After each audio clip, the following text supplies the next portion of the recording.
दिया। ये सोचते ही मैंने फैसला कर लिया, ताकतें जितनी ज्यादा हों उतना अच्छा नहीं। असली बात यह है कि किसी एक ताकत को उसकी सीमा तक पहुंचाया जाए। एज्योर ड्रैगन फ्रूट कितनी शक्तिशाली बनेगी, ये पूरी तरह मेरी फिजिकल स्ट्रेंथ पर निर्भर था। अगले ही क्षण मैंने हॉकी जीनियस चुन लिया। तुरंत 3 कलर हॉकी मेरे भीतर जाग उठी। काली ऊर्जा की एक पतली परत मेरी मुट्ठियों पर चढ़ गई। यह आर्मामेंट हॉकी थी। इसके बाद मैंने कुछ पॉइंट्स खर्च करके 5 वाटर मीट खरीदे, जो तेजी से स्टेमिना रिकवर करने वाला फूड था और लड़ाई में लंबे समय तक टिकने में मदद करता था। पर्सनल पैनल सिर्फ स्टेटस स्क्रीन नहीं थी, बल्कि कम्युनिकेशन डिवाइस भी थी। अपोकलिप्स में जब मानव सभ्यता टूट गई थी, तब लोग इसी पैनल के कम्युनिकेशन फंक्शन से संपर्क बनाए रखते थे। इसमें अलग अलग चैनल्स भी बने हुए थे और बहुत से लोग पहले ही बातचीत शुरू कर चुके थे। तभी घोषणा हुई, स्पेस कनेक्शन समाप्त होने वाली है। भविष्य में केवल विचार करते ही डिवाइन स्पेस में प्रवेश किया जा सकेगा। मेरी आंखों के सामने फिर अंधेरा छा गया। जब मैंने दोबारा आंखें खोली तो मैं वापस अपने शरीर में था। चारों ओर अनगिनत ज़ॉम्बीज और घबराए हुए छात्र शिक्षक मौजूद थे। मैंने तुरंत एक वाटर मीट मुंह में ठूंस ली और तेजी से खाते हुए स्कूल गेट की ओर बढ़ने लगा। तभी मुझे अचानक खतरे का एहसास हुआ। मैंने तुरंत अपना शरीर एक ओर घुमा लिया। जिस जगह मैं खड़ा था वहां अगले ही पल जमीन फट गई और एक स्केलेटन आर्म बाहर निकल आई। बहुत से लोग सोच रहे थे कि शहर छोड़कर किसी सुनसान जगह चले जाएंगे और किसी तरह जीवित रहेंगे, लेकिन उन्हें नहीं पता था कि अब इस दुनिया में 1 इंच भी सुरक्षित जमीन नहीं बची थी। इसी दौरान रास्ते में चल रही कारों के रेडियो पर इमरजेंसी ब्रॉडकास्ट लगातार बज रहा था। यह राष्ट्रीय आपातकालीन सूचना है। सभी नागरिक शांत रहें, अपने घरों के अंदर रहें और दरवाजे खिड़कियां बंद रखें। हमारी सेना पूरी तरह सक्रिय हो चुकी है। रेडियो पर आगे घोषणा हुई, हमारी बायोलॉजिकल लैबोरेटोरीज भी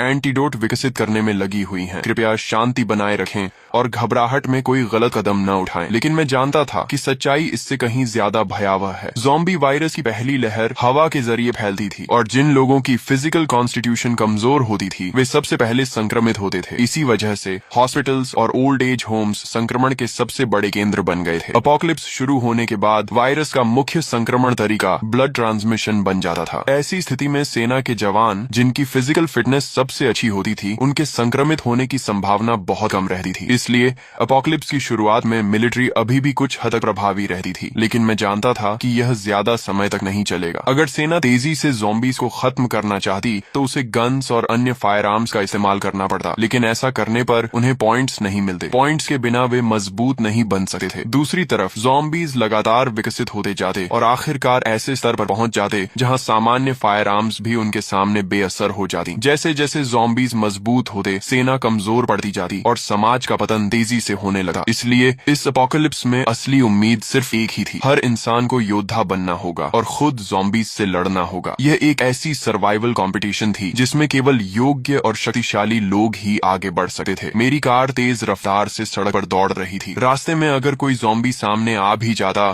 तो मैं ब्रेक लगाने की बजाय उसे सीधा टक्कर मारकर आगे निकल जाता। तभी अचानक मेरा फोन बज उठा। कॉल उठाते ही दूसरी तरफ से मेरी छोटी बहन की घबराई हुई आवाज सुनाई दी, भैया आप कहाँ हो? बाहर बहुत सारे ज़ॉम्बीज हैं, बहुत डर लग रहा है। मैंने तुरंत पूछा, मैं ठीक हूँ, तुम कैसी हो? मम्मी पापा ठीक है ना? उसने राहत की सांस लेते हुए कहा, मम्मी ने आपकी बात मानकर पहले ही छुट्टी ले ली थी और मुझे स्कूल से घर ले आई थी। पापा अभी हॉस्पिटल में हैं। उन्होंने कहा है कि उन्होंने ऑफिस लॉक कर लिया है और फिलहाल सुरक्षित हैं। भैया आप तो सचमुच भविष्यवक्ता निकले। अगर आपने मम्मी को जबरदस्ती छुट्टी लेने के लिए न कहा होता तो शायद हम अभी बाहर ही मर चुके होते। पिछले 1 महीने से मेरी बहन औचिंग बहुत हैरान थी, क्योंकि मैं हर दिन बड़ी मात्रा में डेली नेसेसिटीज घर भेज रहा था। जब भी परिवार पूछता कि इतना सामान क्यों जमा कर रहा हूँ, मैं कोई जवाब नहीं देता था। उन्हें यह भी नहीं पता था कि मेरे पास इतना पैसा आया कहाँ से। असल में मेरे पास कोई पैसा नहीं था। सिर्फ 1 महीने में इतना कमाना भी असंभव था। लेकिन जब अपोकलिप्स आने ही वाला था तो मुझे कर्ज लेने से डरने की क्या जरूरत थी। मैंने लगभग हर ऑनलाइन प्लेटफॉर्म से लोन ले लिया था। अगर माता पिता को समझाने की समस्या न होती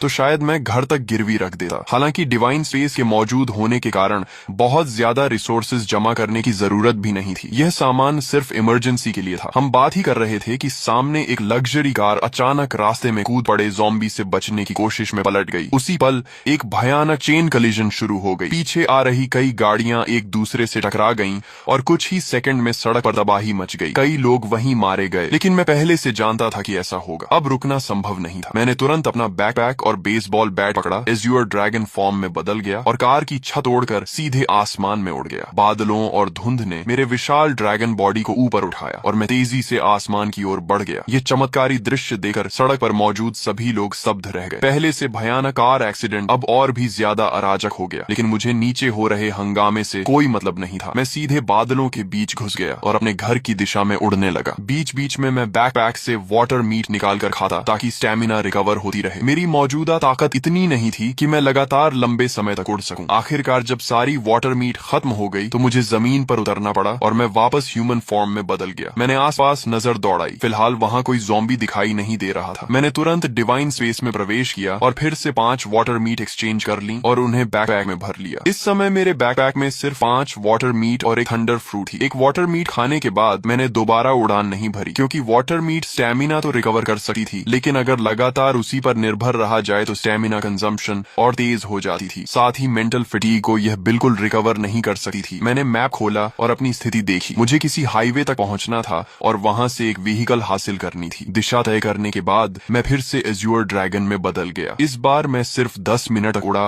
और जल्द ही नीचे एक हाईवे दिखाई देने लगी जहां अनगिनत व्हीकल तेज रफ्तार से दौड़ रही थी। मेरा लक्ष्य था कोई मजबूत ऑफ रोड एसयूवी ढूंढना। नीचे सड़क पर मौजूद कई लोगों ने आसमान में उड़ते एज्योर ड्रैगन को देख लिया था। तुरंत लोगों ने अपने फोन्स निकालकर वीडियो बनाना शुरू कर दिया और उसे डिवाइन स्पेस के कम्युनिकेशन चैनल पर अपलोड कर दिया। दोस्तों, मैंने ड्रैगन देखा है, बहुत बड़ा एज्योर ड्रैगन, कम से कम 10 मीटर लंबा होगा, किसी ने लिखा। दूसरे ने जवाब दिया, ये जरूर काइडो का एज्योर ड्रैगन फ्रूट होगा। पता नहीं किस लकी आदमी को इतनी ताकतवर मिथिकल बीस्ट फ्रूट मिल गई। तभी किसी और ने लिखा, मुझे भी कभी थंडर फ्रूट मिली थी, लेकिन मैंने उसे नकली समझकर बेच दिया। ये मैसेज लिखने वाला वही पीले बालों वाला हुआंग तियंची था। उसे अब पछतावे से खुद को मार लेने का मन कर रहा था। आखिर उसने असली थंडर फ्रूट सिर्फ 1000 रुपये में बेच दी थी। जीजू से यूजो जाने वाले हाईवे के ऊपर उड़ते हुए मैं आखिरकार एक बेहद मजबूत दिखने वाली ऑफ रोड एसयूवी पर नजर टिकाने ही वाला था। मैं नीचे उतरकर राइड लेने की तैयारी कर रहा था कि तभी मेरी नजर सड़क किनारे खड़े एक विशाल पेड़ पर पड़ी। वहां किसी चीज की हल्की लेकिन रहस्यमयी चमक टिमटिमा रही थी। मैंने पहले ही अनुमान लगाया था कि दुनिया में प्रकट होने वाले अधिकांश डेविल फ्रूट जोअन टाइप के होंगे। हालांकि मिथिकल बीस्ट फ्रूट्स भी उतने दुर्लभ नहीं थे जितना लोग सोचते थे। आखिर दुनिया की हर संस्कृति और हर सभ्यता में अनगिनत मिथिकल क्रीचर्स, डिवाइन बीस्ट्स और डीमोनिक मॉन्स्टर्स मौजूद थे। उन सभी के आधार पर नई मिथिकल बीस्ट फ्रूट्स जन्म लेने वाली थी। लेकिन भले ही मिथिकल फ्रूट्स की संख्या बढ़ जाए, फिर भी वे सबसे शक्तिशाली फ्रूट्स में गिनी जाती थी। मैंने अपने ड्रैगन क्लॉ से उस चमकती हुई फ्रूट को तोड़ा और उसे पीछे लटके बड़े बैकपैक में रख लिया। जब मेरे पॉइंट्स 1000 तक पहुंच जाएंगे तब डिवाइन स्पेस में एक नया फंक्शन अनलॉक होगा, डेविल फ्रूट आइडेंटिफिकेशन। उसकी मदद से मैं किसी भी फ्रूट की एबिलिटी पहले से जान सकता था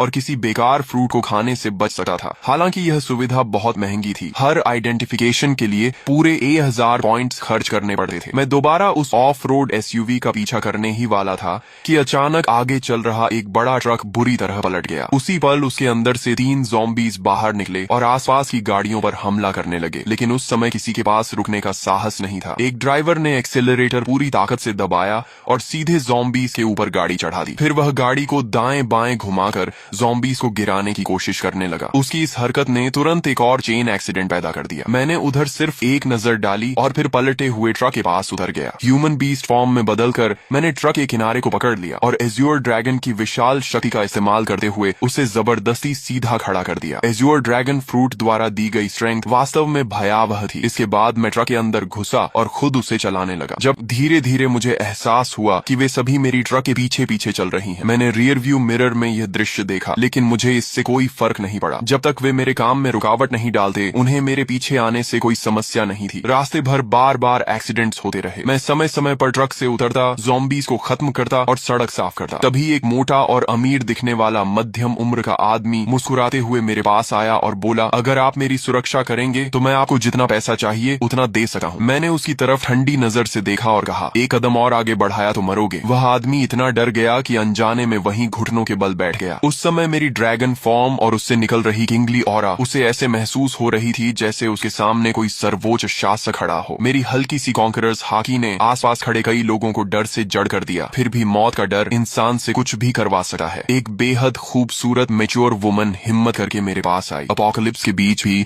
उसने खुद को बेहद आकर्षक तरीके से सजाया हुआ था। उसने मुस्कुराते हुए कहा, हैंडसम, क्या आप मुझे अपने साथ ले जा सकते हैं? आप मेरे साथ जो चाहें कर सकते हैं। मैंने बिना भाव बदले सिर्फ एक शब्द कहा, दफा हो जाओ। मैं अभी अपनी ड्रैगन एबिलिटी हटाकर ट्रक में चढ़ने ही वाला था कि तभी एक लंबा चौड़ा ताकतवर आदमी तेजी से मेरी तरफ आया। उसने देखा कि मैं रुकने वाला नहीं हूँ तो जल्दी जल्दी बोला, सर, मैंने भी बहुत सारी अपोकलिप्स नॉवेल्स पढ़ी हैं। आप कितने शक्तिशाली हैं, लेकिन क्या आपको बेस बिल्ड करने के लिए लोगों की जरूरत नहीं पड़ेगी? मेरा नाम लिन कुई है। मेरे पास कोई खास टैलेंट नहीं है, लेकिन ताकत बहुत है। मैं एक कॉम्बैट कोच हूँ और निश्चित रूप से आपके काम आ सकता हूँ। मैं रुक गया और उसकी तरफ देखने लगा। ठोड़ी पर हाथ रखकर कुछ देर सोचता रहा। उसकी बात गलत नहीं थी। सिविलाइजेशन और सोशल ऑर्डर जल्द ही पूरी तरह खत्म होने वाले थे। अगर मुझे अपोकलिप्स में लंबे समय तक जीवित रहना था तो मुझे अपना खुद का सेफ बेस बनाना पड़ेगा। ज़ॉम्बीज़ की ग्रोथ स्पीड बहुत तेज थी। अकेले मेरे लिए हर समय अपने परिवार की रक्षा करना मुश्किल था। जब लिन कुई ने देखा कि मैं सोच रहा हूँ तो उसके चेहरे पर खुशी छा गई। उसने बिना देर किए अपना सामान, अपनी कार और बाकी सब कुछ वहीं छोड़ दिया। उसे डर था